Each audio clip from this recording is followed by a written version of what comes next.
श्वेता, तुम्ही पाहताय न्यूज 18 लोकमत. मुद्दा महाराष्ट्राचा मध्ये तुमचं स्वागत. आणि सुरुवातीला एक मोठी बातमी आहे. गृहमंत्री अमित शहा 5 सप्टेंबरला मुंबई दौऱ्यावरती येणार आहेत. यावेळी ते मनसे अध्यक्ष राज ठाकरेंची भेट घेण्याची शक्यता आहे. भाजपसह मनसेच्या नेत्यांकडून सुद्धा या दोन दिग्गज नेत्यांच्या भेटीसाठी प्रयत्न सुरू असल्याची माहिती मिळाली आहे. अमित शहा आणि राज ठाकरे यांची भेट झाल्यास याच भेटीच्या माध्यमातून भाजप आणि मनसेच्या युतीची चर्चा होण्याची देखील शक्यता वर्तवली जाते. गेल्या काही दिवसांपासून राज्यातील सत्ताधारी असलेल्या शिंदे गट आणि भाजपच्या नेत्यांकडून मनसे प्रमुख राज ठाकरे यांच्या सातत्यानं भेटीगाठी घेतल्या जात आहेत आणि त्यामुळेच भाजप मनसे युती होणार असल्याची चर्चा आता रंगलेली आहे.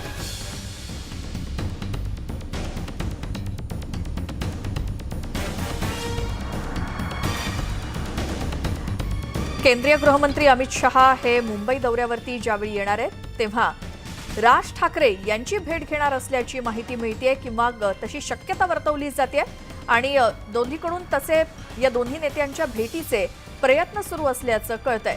त्यामुळे अमित शहा हे मुंबई दौऱ्यावरती जेव्हा येणार तेव्हा राज ठाकरेंची भेट घेणार का याची आता उत्सुकता लागली आहे.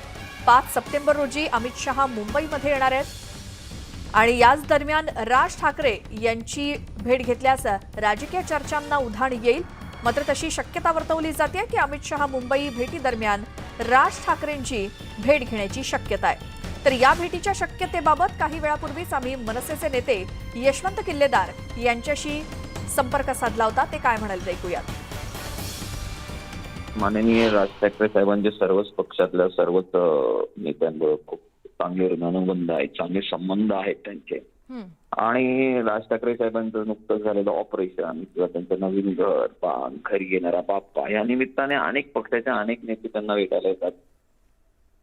तसं जर अमित शहा साहेब जर मुंबईत आले तर त्या निमित्ताने त्यांची भेट होण्याची शक्यता नाकारता येत नाही.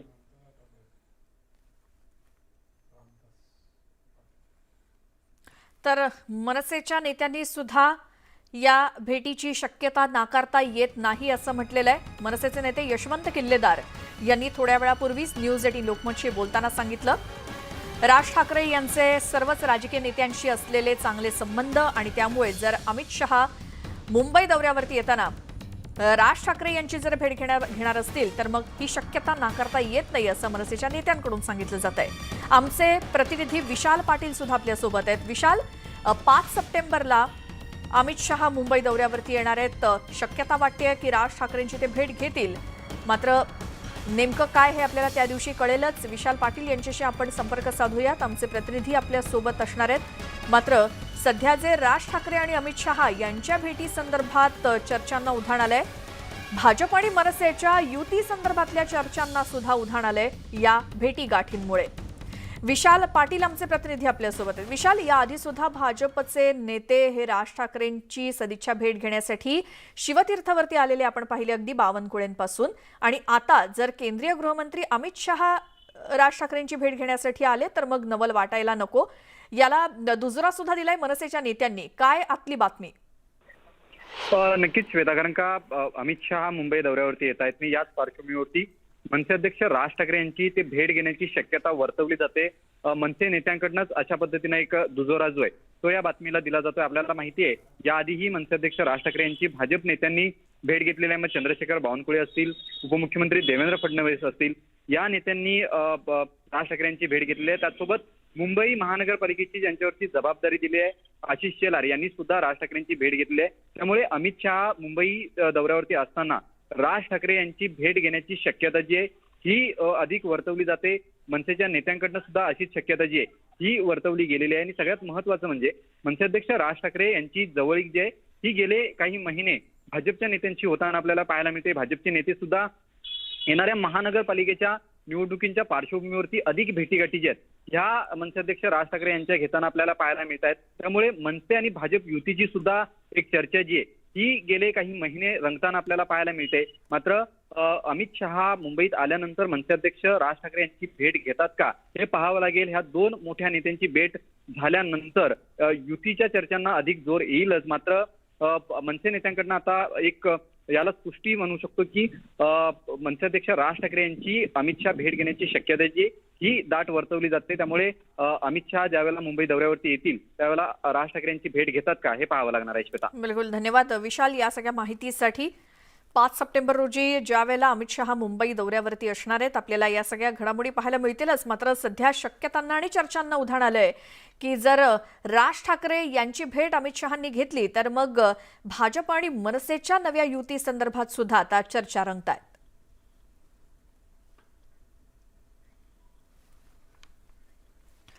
आणखी एक मोठी बातमी आहे. दसऱ्याआधीच राज्यामध्ये पुन्हा राजकीय नेत्यांच्या सीमोल्लंघनाचे वारे वाहू लागलेत.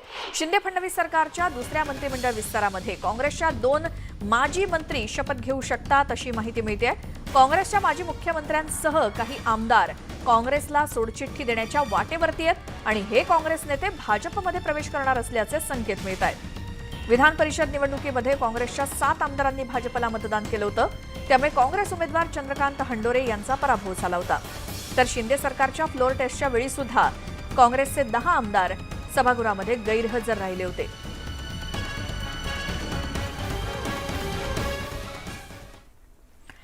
मंत्रिमंडळामध्ये स्थान न मिळालेल्या नाराजांना 15 सप्टेंबरपर्यंत मंत्री करण्याचा शब्द मुख्यमंत्री एकनाथ शिंदेंनी त्यांच्या गटातल्या आमदारांना दिला होता. पण दुसऱ्या टप्प्यातील विस्ताराला ऑक्टोबर महिना उजाडण्याची शक्यता निर्माण झाली आहे आणि त्यामुळे शिंदे गटातील नाराजी उघडपणे दिसण्याची भीती आहे. दरम्यान भाजपमुळेच नव्यानं विस्तार होण्यात अडचणी असल्याकडे शिंदे गटाकडून बोट दाखवलं जात आहे. आपल्याकडील नाराजांना शब्द दिल्याप्रमाणे विस्तार करण्याची शिंदे गटाची तयारी असल्याचं बोललं जात असलं तरी भाजपकडून मात्र अद्याप होकार मिळालेला नसल्याचं सूत्रांनी सांगितलंय. शिंदे फडणवीस सरकारच्या मंत्रिमंडळाच्या दुसऱ्या विस्ताराला आता नवा मुहूर्त मिळण्याची शक्यता आहे.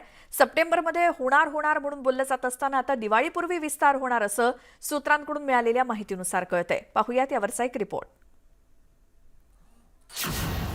दुसऱ्या मंत्रिमंडळ विस्ताराला नवा मुहूर्त. सप्टेंबरचा मुहूर्त टळणार. आता दिवाळीपूर्वी विस्ताराची शक्यता. भाजप नेत्याचे संकेत. तूर्त wait and watch. Shinde Fadnavis सरकारचा पुढचा मंत्रिमंडळ विस्तार ऑक्टोबरमध्ये होण्याची शक्यता असून त्या विस्तारात भाजप आणि शिंदे गटातील किमान 22 ते 24 जणांना मंत्रिपदाची लॉटरी लागण्याची शक्यता वर्तवण्यात येते. यामध्ये नशीबवान आमदार कोण ठरणार याकडे तमाम राज्यासह इच्छुक आमदारांचेही डोळे लागलेत. तसंच सूत्रांकडून मिळालेल्या माहितीनुसार भाजप आणि शिंदे गटातील काही मंत्रिपदाच्या खात्यांच्या अदलाबदलीचीही शक्यता वर्तवण्यात येते. काही दिवसांपूर्वीच मुख्यमंत्री एकनाथ शिंदेंनी सप्टेंबरचा मुहूर्त घोषित केला होता. आता मंत्रिमंडळ विस्तार होईल. 33 दिवस झाले अजित पवार म्हणतात दोघंच सरकार चालवत आहेत. अरे पण सरकार चांगलं चाललंय की नाही? शेतकऱ्यांच्या आम्ही शेतकऱ्यांना फोकस केलंय. 50,000 रुपये देण्याचं जी ती थांबली होती योजना आम्ही ती कार्यान्वित केली. पेट्रोल डिझेल कमी केलं. दुष्काळी भागात पाणी वळवण्याचं धोरण आम्ही घेतलं, त्याच्यावर निर्णय घेतला. अनेक आम्ही ज्या छोट्या लिफ्ट इरिगेशन सिस्टीम आहेत त्यांचं 1 रुपया प्रति युनिट कमी केला. विजेचा दर खूप आम्ही काम करतोय. त्याच्यामुळे डिझेल पेट्रोलवर कमी केला आणि लवकरच मंत्रिमंडळ विस्तार होईल. भाजपनं मुख्यमंत्री पद एकनाथ शिंदेंना देऊन अन्य महत्वाची खाती स्वतःकडेच ठेवली असल्याच्या चर्चाही झडत आल्या होत्या. त्यात भरीस भर म्हणजे पहिल्या मंत्रिमंडळ विस्तारानंतर शिंदे गटातील काही मंत्री तर भाजपमधील देखील काही मंत्री नाराज असल्याचं बोललं जात होतं. तर शिंदे गटातील औरंगाबादचे आमदार संजय शिरसाटांची खतखत तर बऱ्याच वेळा त्यांच्या बोलण्या आणि देहबोलीतून समोर आली होती. शिवाय विरोधक देखील त्यांची मंत्रिमंडळात वर्णी न लागण्यानं टोमणे मारत होते. मात्र आता दिवाळीपूर्वी मंत्रिमंडळाच्या दुसऱ्या विस्ताराचा नवा मुहूर्त असल्याचे संकेत दिलेत. त्यामुळे मंत्री इन वेटिंग असलेल्यांना काहीसं हायसं वाटत असेल. त्यासाठी फार उशीर होणार नाही आणि आपल्याला वाटे बघायला लागणार. कारण आता की फार तांत्रिक अडचणी नाही आहेत, की फार अडचणी राहिलेल्या नाहीत. मला वाटतं की दिवाळीचे फार पूर्वी 19 मंत्र्यांच्या शिंदे फडणवीस सरकारमध्ये राज्यातील 36 जिल्ह्यांपैकी एकाही जिल्ह्याला पालकमंत्री पद दिलं गेलेलं नाही. त्यामुळे सरकारचा मंत्रिमंडळ विस्तार ऑक्टोबरमध्ये म्हणजे दिवाळीपूर्वी होईल आणि त्या विस्तारानंतर राज्यातील एकूण मंत्र्यांची संख्या ही 43 वर जाण्याची शक्यता आहे. Bureau report, news 18 Lokmat. Shinde गट शिवसेनेतून बाहेर पडल्यानंतर शिंदे गट आणि शिवसेनेमध्ये आरोप प्रत्यारोपांच्या फैरी झडतायत. शिवसेनेतल्या या दोन्ही गटांमध्ये वाद झडतायत आणि अशी राजकीय स्थिती असताना राज्याचे मुख्यमंत्री एकनाथ शिंदे यांनी शिवसेनेचे सचिव मिलिंद नार्वेकर यांच्या घरी जाऊन त्यांच्या गणपती बाप्पाचं दर्शन घेतलं. मिलिंद नार्वेकर हे उद्धव ठाकरेंचे निकटवर्तीय म्हणून ओळखले जातात. विशेष म्हणजे शिंदे गट फुटून सुरतला गेल्यानंतर त्यांची मनधरणी करण्यासाठी मिलिंद नार्वेकर हे सुरतला गेले होते. राजकीय मतभेद असले तरी गणपती दर्शनाच्या निमित्तानं त्याला तिलांजली देत मुख्यमंत्र्यांनी वेगळं उदाहरण घालून दिलंय. विशेष म्हणजे सकाळी भाजपचे मुंबई अध्यक्ष आशिष शेलार यांनी देखील मिलिंद नार्वेकरांच्या घरी जाऊन बाप्पाचं दर्शन घेतलं होतं. आणि आता पुढच्या बातमीकडे वळतोय. पुणे महानगरपालिकेचं क्षेत्र हे विस्तारलेलं आहे आणि त्यामुळे पुणे महानगरपालिकेचे किमान 2 भाग करण्याची आवश्यकता असल्याचं उच्च आणि तंत्रशिक्षण मंत्री चंद्रकांत पाटलांनी म्हटलं. हे राजकीय विधान नसल्याचंही त्यांनी सांगितलं. युनिट जितकं छोटं राहतं तेवढं ते मॅनेज करता येतं आणि त्यामुळे 2 भाग करण्याची गरज असल्याचं त्यांचं म्हणणं आहे. त्यांच्या या विधानामुळे नव्या चर्चा रंगू लागल्या आहेत.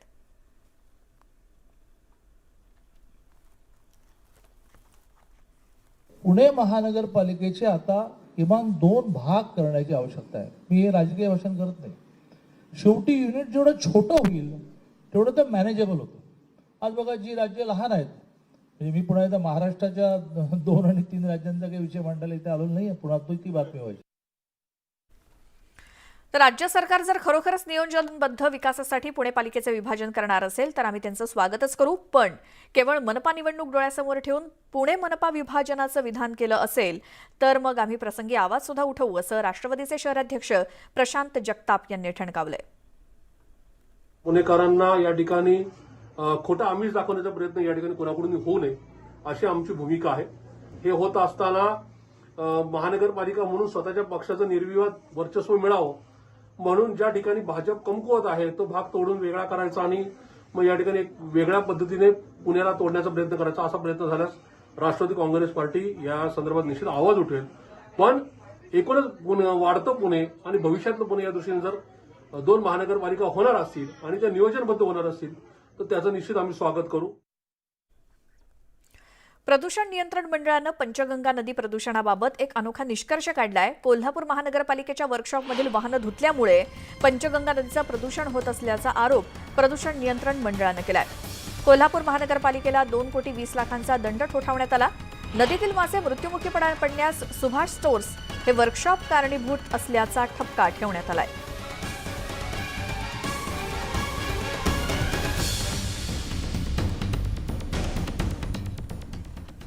आणखी एक मोठी बातमी आहे. चंद्रपूर जिल्ह्यातील बल्लारपूर शहरामध्ये भाजप नेत्यावरती विनयभंगाचा आणि पॉक्सो अंतर्गत गुन्हा दाखल झालाय. आपल्या कम्प्युटर इन्स्टिट्यूटमध्ये येणाऱ्या अल्पवयीन मुलीवर त्यानं विनयभंगाचा प्रयत्न केल्याचा आरोप आहे. संजय वाजपेयी असं बल्लारपूर भाजपच्या शहर सचिवाचं नाव आहे आणि या घटनेची माहिती मिळताच स्थानिकांनी वाजपेयीला जबर मारहाण केली आणि या घटनेनंतर शहरात काही काळ तणाव निर्माण झाला. चंद्रपुरातून आमचे प्रतिनिधी हैदर शेख फोन लाईनवरती आहेत आपल्यासोबत. हैदर, हे काय संपूर्ण प्रकरण आहे? चंद्रपूर जिल्ह्यातील जे बल्लारपूर तालुका आहे त्यातील तिथे एक कम्प्युटर इन्स्टिट्यूट आहे. त्या कम्प्युटर इन्स्टिट्यूटमध्ये अल्पवयीन मुलगी ही येत होती कोर्स करण्यासाठी. तिथल्या जे वाजपेयी या जे इन्स्टिट्यूटमध्ये चालवत होते त्यांनी त्या मुलीचं विनयभंग केल्याची तक्रार बल्लारपूर पोलीस स्टेशनमध्ये दाखल झालेली आहे. ही जी माहिती आहे ती कुटुंबाला करताच कुटुंब दाखल झालं आणि ते जे आहेत वाजपेयी याची संपूर्ण कुटुंबाने मारहाण केली आणि त्याला पोलिसांच्या ताब्यात दिलेलं आहे. सध्या जे आरोपी आहे त्याच्यावर जे आहे ते पॉस्को अंतर्गत गुन्हा दाखल झालेला आहे आणि सध्या बल्लारपूर शहरात तर तणावाचं वातावरण आहे. जी हैदर, धन्यवाद या सगळ्या माहितीसाठी.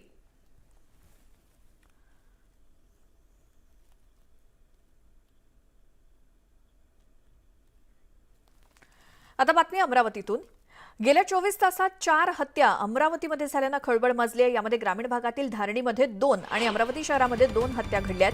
धारणी तालुक्यामध्ये बैल चारण्यातून झालेल्या वादात 40 वर्षीय महिलेवरती बलात्कार करण्यात आला आणि नंतर दगडानं ठेचून तिची हत्या करण्यात आली. या प्रकरणी एका आरोपीला अटक करण्यात आली आहे तर दुसरीकडे धारणीतच सुजदा गावामध्ये मद्यपी भावानं भावाचीच हत्या केली आहे. मनपा संकुलाजवळ शुभम गुल्हाने नामक 25 वर्षीय युवकाची काठीनं बेदम मारहाण करून हत्या करण्यात आली. तर चौथ्या घटनेमध्ये शहरातील फ्रेझरपुरा पोलीस ठाण्याच्या हद्दीत भानखेडा मार्गावरती एका 45 वर्षीय इसमाची चाकूनं गळा चिरून हत्या करण्यात आली. यात पोलिसांनी 4 आरोपींना अटक केली आहे आणि या घटनांमुळे आमदार रवी राणांनी पोलिसांच्या कार्यक्षमतेवरतीच प्रश्नचिन्ह उपस्थित केलंय. अमरावतीचा सीपी जे आरती सिंग यांचा फेल्युअर आहे की अमरावतीमध्ये आतापर्यंत जेवढे सीपी झाले गुन्हेगारावर कुठल्याही प्रकारचा अंकुश न ठेवता खुलेआम 2 नंबरचे धंदे जे शहरात चालतात त्यामुळं गुन्हेगारी प्रवृत्तीचे डेअरिंग वाढत चाललेलं आहे आणि कुठेही आरोपीवर किंवा गुन्हेगारावर कुठल्याही प्रकारचं आरती सिंगचा वचक नाही आहे. हे खऱ्या अर्थानं अमरावती शहराचं महाराष्ट्राचं दुर्भाग्य आहे की अशा प्रकारचे IPS अधिकारी जे फक्त मलिदा जमा करण्यामध्ये वसुलीमध्ये व्यस्त आहे. प्रकार खून आणि बलात्कार यांचा होता आणि त्यांनी माहिती मिळून त्वरित आरोपीस अटक केली गावातलाच आरोपी आणि आरोपीने त्यांनी हे कृत्य केल्याची हे दिली त्यांनी तसं कन्फेशन दिलेलं आहे. हे कृत्य त्यांनी केलेलं आहे. पुढील तपास सुरू आहे. आता अकोल्यातून एक धक्कादायक बातमी आहे. नुकतेच शिंदे गटामध्ये सहभागी झालेल्या अकोला उपशहर प्रमुख भागवत देशमुख यांची हत्या झाली आहे. भागवत देशमुख यांची गळा दाबून हत्या करण्यात आली आणि हत्येनंतर त्यांचा मृतदेह कापसी तलावामध्ये फेकून देण्यात आला होता. हत्येचं नेमकं कारण अद्याप समोर आलेलं नाही. पोलीस सध्या आरोपीचा शोध घेत आहेत.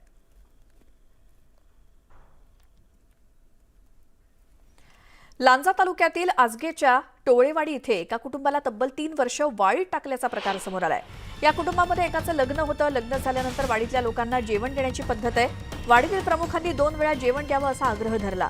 मात्र कोरोनाचा काळ असल्यामुळे गर्दी टाळण्यासाठी एकच वेळ जेवण देतो असं या कुटुंबानं सांगितलं आणि याचाच राग धरत या कुटुंबाला वाळीत टाकण्याचा प्रकार घडलाय.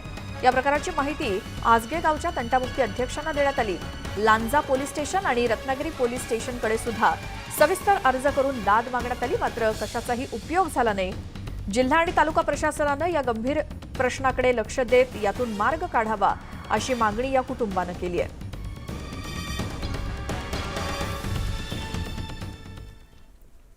औरंगाबाद शहरातील पोलीस आयुक्त कार्यालयासमोर स्वतःला पेटवून घेणाऱ्या महिलेचा दुर्दैवी मृत्यू झालाय. सविता काळे असं या मृत महिलेचं नाव आहे. महिला आणि शेजारी पती पत्नी मानसिक तसंच शारीरिक त्रास देत असल्याची या महिलेची तक्रार होती. शेजारील जोडप्यानं पोलिसांचा धाक दाखवून आपल्यावरती अत्याचार केला असा देखील आरोप या महिलेनं जबाबात केलाय. याबाबत पीडितेनं वारंवार पोलिसात तक्रार देऊन सुद्धा कारवाई होत नसल्याचा तिचा आरोप होता आणि याच नैराश्येतून या महिलेनं असं टोकाचं पाऊल उचललं. 70% भाजलेल्या या दुर्दैवी महिलेचा पहाटेच्या सुमारास मृत्यू झाला. गंगापूर तालुक्यातील मांडवा या गावात ही महिला राहत होती. मुंबईतील मुंबादेवी परिसरामध्ये गणपतीचा मंडप उभारण्यावरून एका महिलेला मारहाण करण्यात आल्याचा व्हिडिओ सध्या व्हायरल होतोय आणि या मारहाण प्रकरणी मनसे विभाग प्रमुख विनोद अर्गिले विरोधात नागपाडा पोलिसांनी गुन्हा दाखल केलाय. विनोद अर्गिले, राजू अर्गिले आणि सतीश लाड या 3 जणांना अटक करण्यात आली आणि या तिघांनाही शिवडी न्यायालयात हजर केलं जाणार आहे.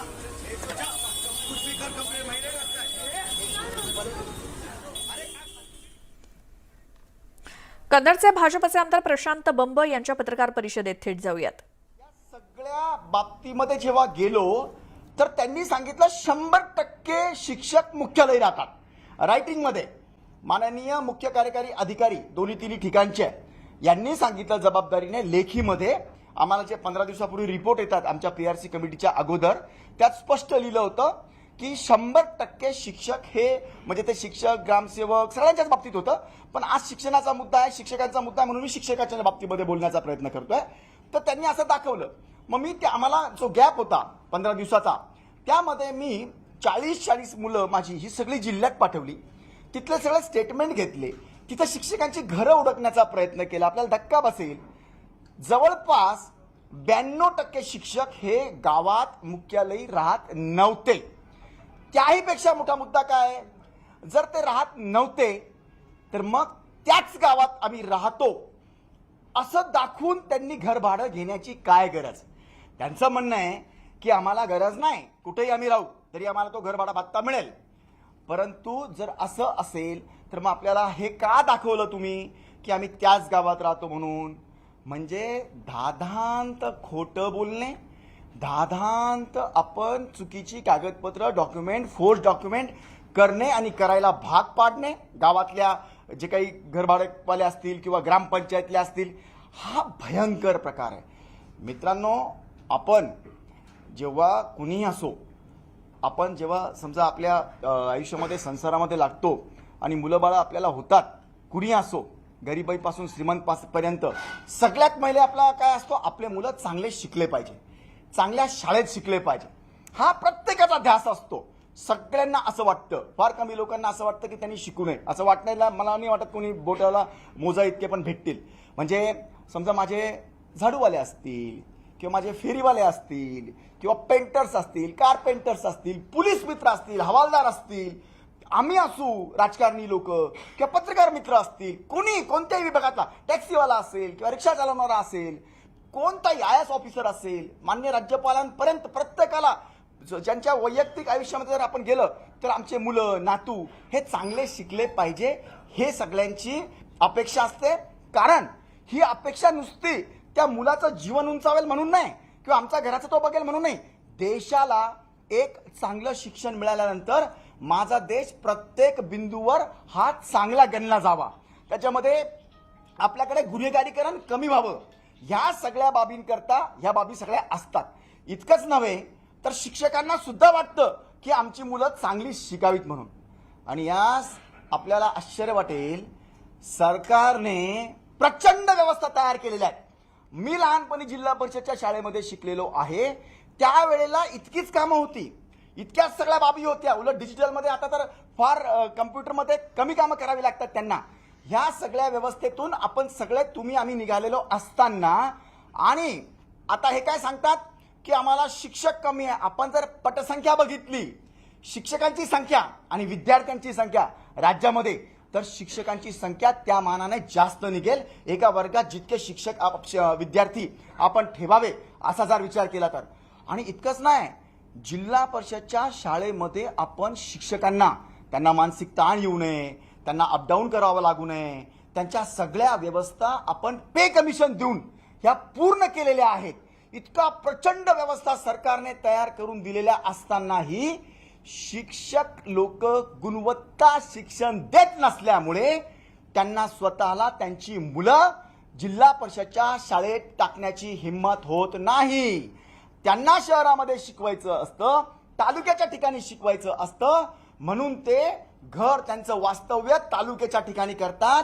आणि खेड्यापाड्यातल्या खास करून शेतकऱ्यांच्या मुलांना, आज आपला शेतकरी पोशिंदा आहे, शेतकऱ्याच्या मागे बाकीच्या सगळ्या गणगण किंवा इतर सगळ्या समस्या असतात, त्याला इतकं लिखापडीमध्ये तो थोडा कमजोर इतरांच्या मानाने आहे, म्हणून त्यांच्या मुलाची जबाबदारी सरकारने घेऊन ह्या मोठ्या प्रमाणामध्ये शाळा, इन्फ्रास्ट्रक्चर, ग्राउंड्स ही मोठी तयार केलेली आहेत.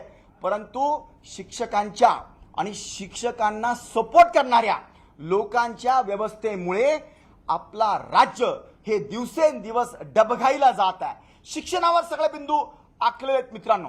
आणि आता मी जेव्हा काही प्रश्न त्यांना विचारले की बाबा तुम्ही सांगा काय आंदोलन, काय म्हणे आम्ही मुख्यालयात राहतो, किंवा त्यांचे जे काही शिक्षक किंवा पदवीधर मतदारसंघातले काही सन्माननीय आमदार निवडून आलेत, त्यांनी पत्र काढले किंवा ते हे सांगतायत की बाबा मुख्यालयात राहतात, हे खोटे बोलतात, फक्त 5% शिक्षक जास्त करून अपडाऊन करत असतील असं त्यांचं म्हणणं आणि मत आहे.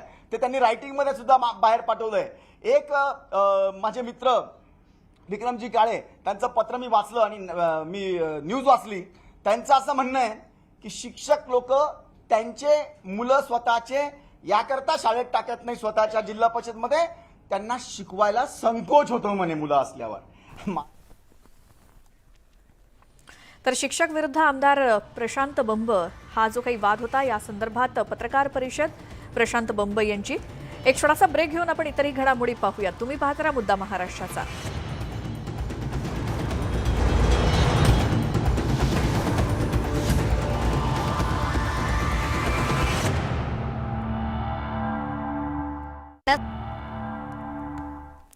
ब्रेकनंतर तुमचं स्वागत. लालबागचा राजा गणपतीच्या दर्शनाला तिसऱ्या दिवशी सुद्धा भक्तांनी मोठी गर्दी केली आहे. मुखदर्शन आणि नवसाच्या रांगेमध्ये मोठी गर्दी सध्या पाहायला मिळते. या गर्दीत चोरट्यांचा सुळसुळाट असल्यामुळे नागरिकांनी आपल्या मौल्यवान वस्तू सांभाळाव्यात असं आवाहन पोलिसांनी केलंय.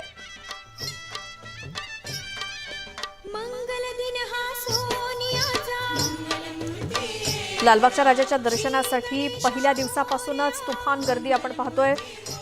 आज तिसरा दिवस गणेशोत्सवातला आणि आज देखील मुखदर्शनासाठी किंवा अगदी नवसाच्या रांगेची सुद्धा गर्दी मोठ्या प्रमाणात दिसतेय. गर्दी प्रचंड असल्यामुळे चोरट्यांचा सुद्धा सुळसुळाट आहे. पोलिसांचा बंदोबस्त आहेच, मात्र तरी देखील आपल्या मौल्यवान वस्तू सांभाळा राजाच्या दरबारात जाताना असं देखील पोलिसांकडून सांगण्यात येत आहे तमाम भक्तांना.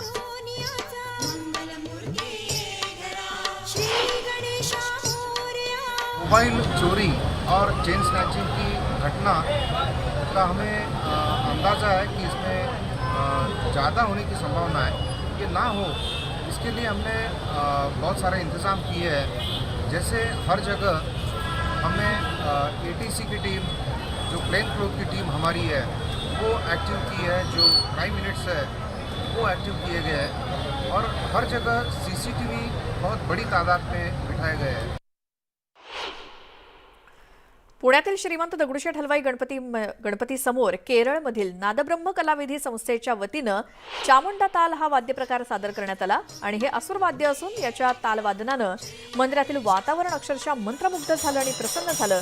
हे वाद्य फक्त देवाच्या समोर वाजवण्यास परवानगी असते अशी आख्यायिका आहे.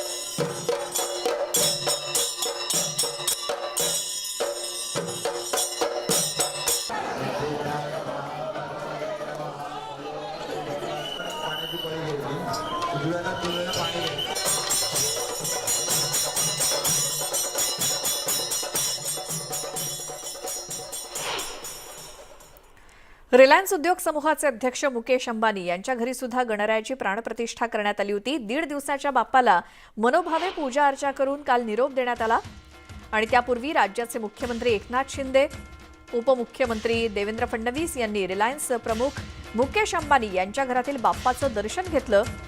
राज्याचे माजी मुख्यमंत्री, शिवसेना पक्षप्रमुख उद्धव ठाकरे, युवा सेनेचे अध्यक्ष आदित्य ठाकरे यांनी देखील अंबानींच्या घरातील बाप्पाचं दर्शन घेतलं. त्याचसोबत अभिनेता रणवीर सिंग आणि दीपिका पदुकोण हे देखील अंबानींच्या गणपती बाप्पाचं दर्शन घेण्यासाठी आले होते. दरम्यान गणेशोत्सवाच्या पार्श्वभूमीवर रिलायन्स उद्योग समूहाचे प्रमुख अंबानींच्या अँटिलिया निवासस्थानाला आकर्षक अशी विद्युत रोषणाई करण्यात आली.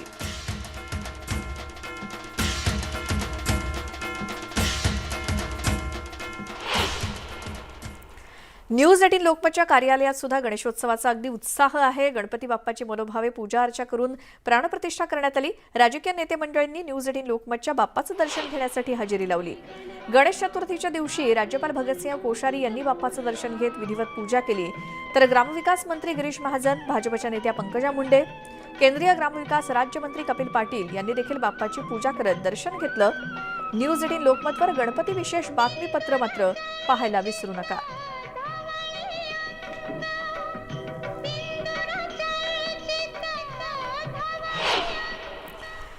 यावेळी भाजपच्या नेत्या पंकजा मुंडे अँकरच्या भूमिकेमध्ये दिसल्या. अनेकदा बातम्यांचा विषय असलेल्या पंकजा मुंडे यांनी प्रेक्षकांना बातम्या सांगितल्या आणि न्यूज 18 लोकमतच्या स्टुडिओमधून पंकजा मुंडेंनी अँकरिंग केलं. नमस्कार. आज 1.5 दिवसाच्या गणपती बाप्पाचे विसर्जन होत आहे. या पार्श्वभूमीवर मुंबई पोलिसांनी चौपाट्याने पंकजा मुंडे यांनी स्टुडिओतून अनुभवी अँकर प्रमाणे अत्यंत गांभीर्यानं बातम्या सादर केल्या. आम्हाला सर्व माहिती देत आहात, तिथे आपला काय अनुभव आहे, काय उत्साह आहे.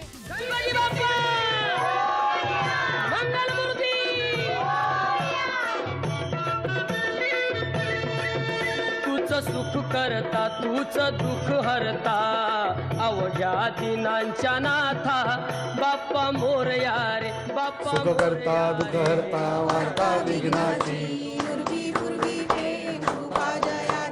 न्यूज 18 लोकमतच्या न्यूजरूम मध्ये पंकजा मुंडे गणपती बाप्पाची आरती करण्यासाठी आल्या. तुमचं बोलणं ऐकायला सगळे आरती झाल्यानंतर पंकजा मुंडे यांनी न्यूज 18 लोकमत मधल्या पत्रकारांसोबत संवाद सुद्धा साधला.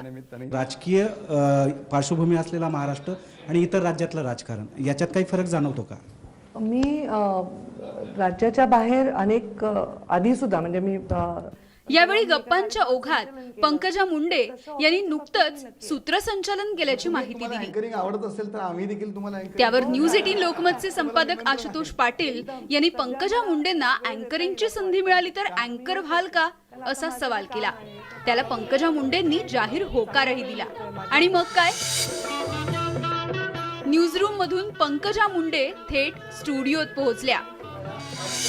संध्याकाळी 6चं बुलेटिन त्यांनी न्यूज 18 लोकमतचे अँकर विशाल पाटील यांच्यासोबत सादर केलं.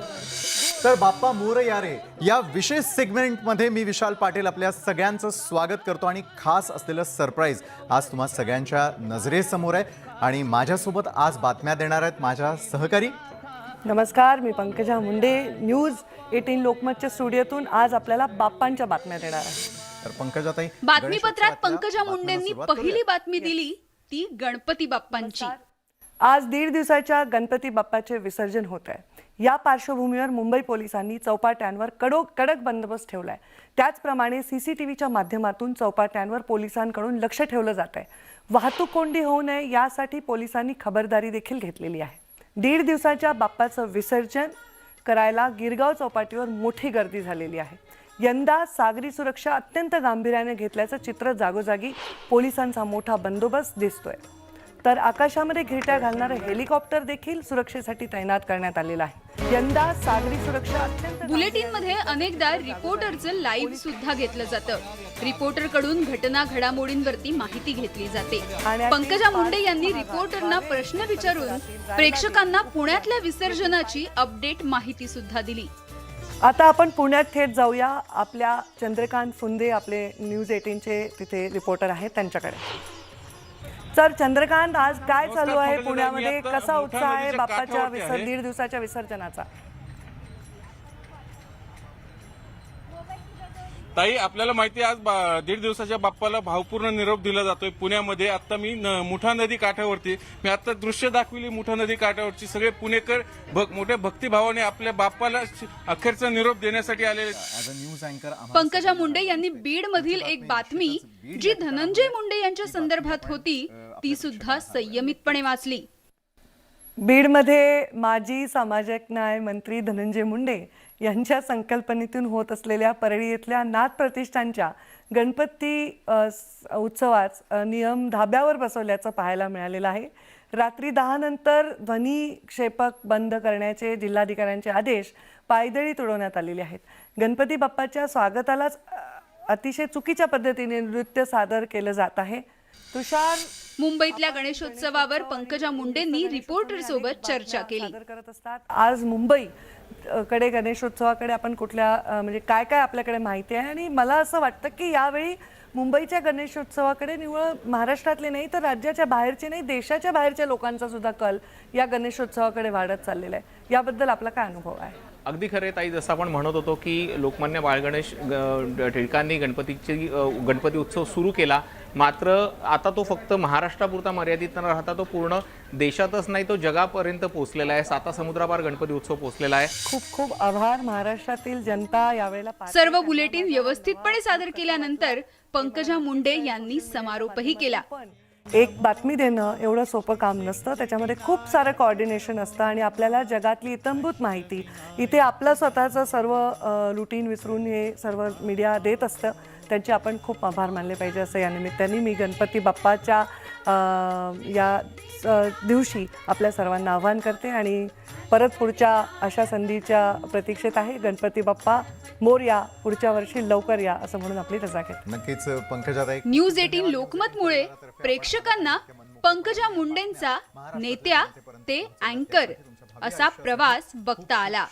Bureau report, news 18 Lokmat. बातमीपत्रामध्ये आता वेळ झालेली इथंच थांबण्याची. मात्र ताज्या घडामोडींसाठी पाहायला विसरू नका न्यूज 18 लोकमत. तर न्यूज 18 लोकमतच्या कार्यालयात बाप्पा विराजमान झालाय आणि याच गणरायाची पूजा राज्याचे ग्रामविकास वैद्यकीय शिक्षण मंत्री गिरीश महाजन यांच्या हस्ते देखील झाली. यावेळी गिरीश महाजन यांनी राजकीय मुद्द्यांवर भाष्य केलं. काय म्हणालेत गिरीश महाजन पाहूयात.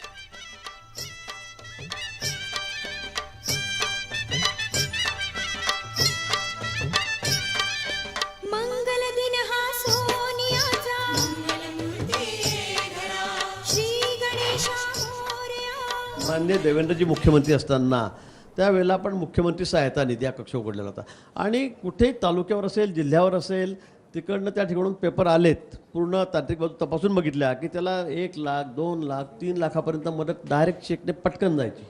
लगेच 2 दिवसात, 3 दिवसामध्ये हॉस्पिटलला चेक जायचा आणि तो माणूस आहे, तो गरीब माणूस आहे, सामान्य माणूस आहे, मध्यमवर्गीय असेल की त्याची ऐपतच नाही 2-3 लाख रुपये खर्च करायची, त्याला हा खूप मोठा दिलासा होता. 2.5 वर्षामध्ये माननीय मुख्यमंत्री महोदयाने तर एक सही केलीच नाही. 1 रुपयासुद्धा या हेडवर खर्च केला नाही, 1 रुपयासुद्धा केला नाही. कारण हे दुर्दैव आहे.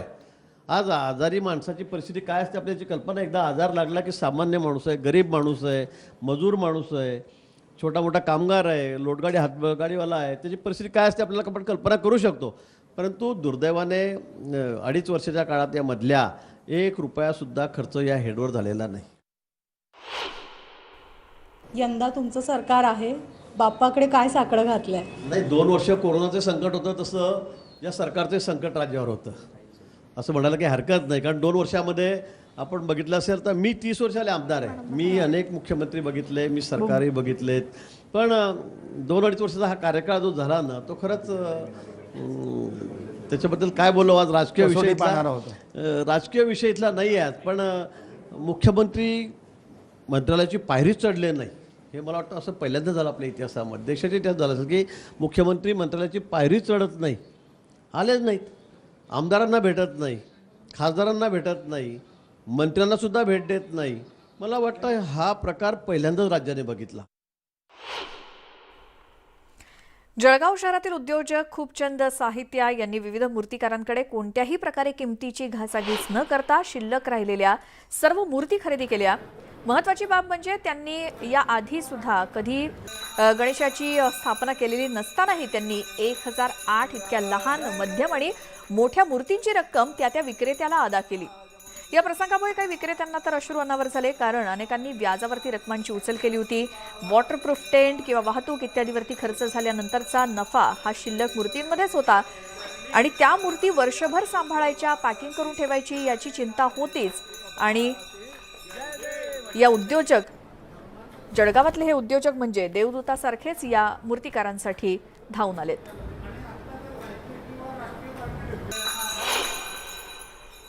जवळपास 1008 गणेश मूर्त्या ज्या गणेशाची स्थापना झाल्यानंतर दुकानदारांकडे शिल्लक राहिलेल्या होत्या, त्या मूर्त्यांची विटंबना कुठे होऊ नये म्हणून त्यांनी हा निर्णय घेतला की या सर्व मूर्त्या मी घेईल आणि जेणेकरून जे छोटे व्यापारी ज्यांनी कुठून तरी पैसे आणून हे केलेले असतात, गणपती घेतलेले असतात, तर त्यांना कुठेतरी दिलासा मिळावा म्हणून त्यांनी मागितलेल्या रकमेला हे गणपती घेतले आणि आज या ठिकाणी त्यांची स्थापना केलेली आहे. गणपती बाप्पाचं आगमन सर्वांना सुखकारक असतं, सर्वांच्या घरात गणपती बसत असतात, परंतु उर्वरित गणपती बाप्पांची विटंबना होऊ नये म्हणून हा आगळा वेगळा निर्णय खूपचंद साहित्य यांनी घेतला. मैं अपने जीवन में हर बिजनेस के दौर में गुजर चुका हूँ. इस बार जितने गणपति के स्टॉल लगे थे ना, मुझे निश्चित ही लग रहा मरने के दिन है, काफ़ी गणपति बिकेंगे नहीं. और मैंने ऐसा निर्णय लिया, भाई ये लोग कुछ जितने लोग बच सकते अपन बचा सकें, इसके लिए मैं रात को 12 बजे निर्णय लिया. सारी गणपति जितनी मिली मैंने परचेस की और भावना तब मैं यहाँ रखी और इसका शनिवार दिन विसर्जन करूँगा, वो भी बहते पानी में. बहता पानी अगर जलगांव में नहीं दिखाई दिया तो समुद्र तक चले जाऊँगा, पण बहते पानी में करूँगा.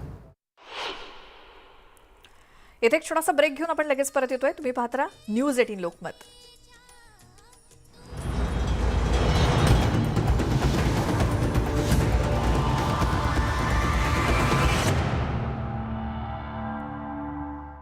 करू असा इशारा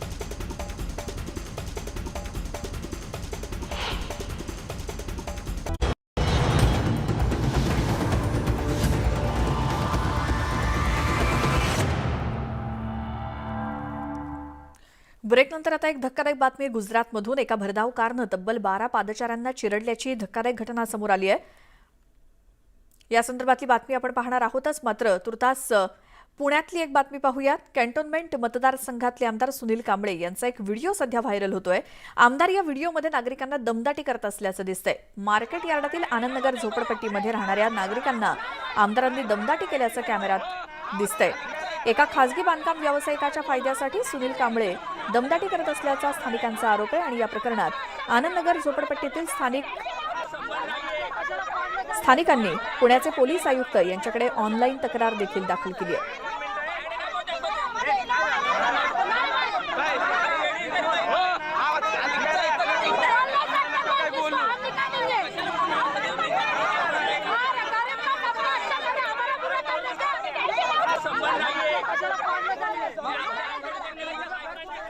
आणि आता गुजरातमधली बातमी पाहूयात. एका भरधाव कारनं तब्बल 12 पादचाऱ्यांना चिरडल्याची धक्कादायक घटना समोर आली आहे आणि गुजरातच्या आरवली जिल्ह्यामधली ही दुर्घटना आहे. हा अपघात इतका भीषण होता की 6 पादचाऱ्यांचा जागीच मृत्यू झाला या अपघातामध्ये, तर 6 जणांवरती उपचार सुरू आहेत आणि हे सगळेजण अपघातग्रस्त नागरिक पंचमहालच्या कलोल इथले रहिवासी आहेत.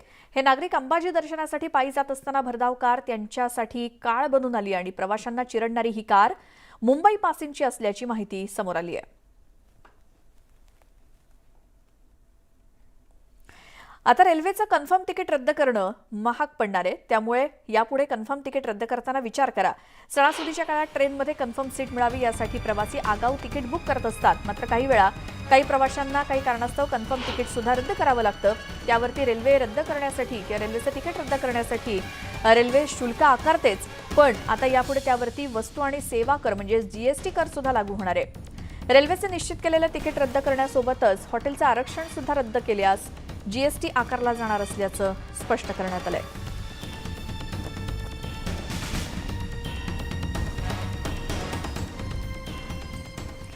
जर्मनीची लुफ्तान्सा एअरलाइन्स आज 800 उड्डाणं रद्द करणार असल्याची माहिती मिळाली आहे. पायलट युनियननं एक दिवसीय संप जाहीर केल्यानंतर लुफ्तान्सा एअरलाइन्सची 800 विमानं आज उड्डाण करणार नाहीत. त्यामुळे तब्बल 1,30,000 प्रवाशांना याचा फटका बसण्याची शक्यता आहे. लुफ्तान्सा एअरलाइन्सची 800 उड्डाणं आज रद्द करण्यात आलेली आहेत आणि याचं कारण म्हणजे पायलट्सचा संप आणि त्यामुळे आज 800 विमानं उड्डाण करणार नाहीत लुफ्तान्सा एअरलाइन्सची. तब्बल 1,30,000 प्रवाशांना मात्र याचा फटका बसणार आहे.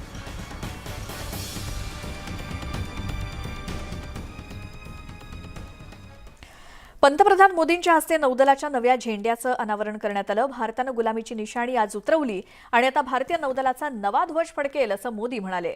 नौदलाचा नवा ध्वज छत्रपती शिवाजी महाराजांना समर्पित असून छत्रपती शिवरायांनी आरमाराचं महत्त्व जाणलं असे उद्गार मोदींनी यावेळी काढले. छत्रपती शिवरायांनी नौदलाचा विकास केला, त्यांच्या राजमुद्रेपासून प्रेरणा घेऊन नवीन ध्वज बनवण्यात आला असून हा नवा ध्वज नौदलाला नवी ऊर्जा देईल असा विश्वास पंतप्रधानांनी व्यक्त केला.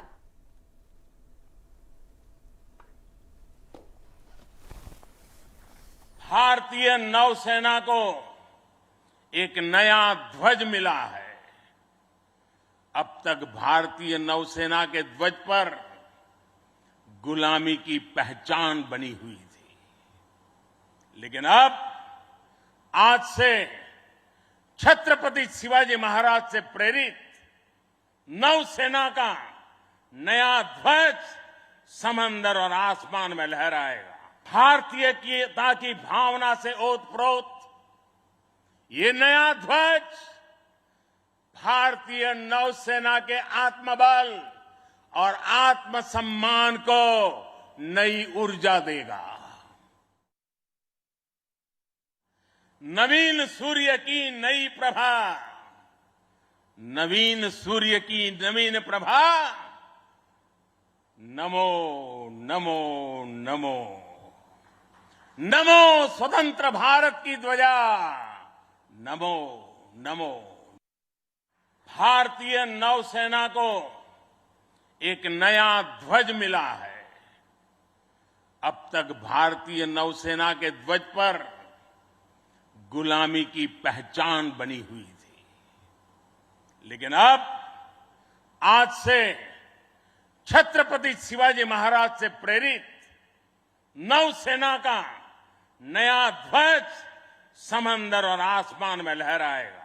भारतीयता की भावना से ओतप्रोत ये नया ध्वज भारतीय नौसेना के आत्मबल और आत्मसम्मान को नई ऊर्जा देगा।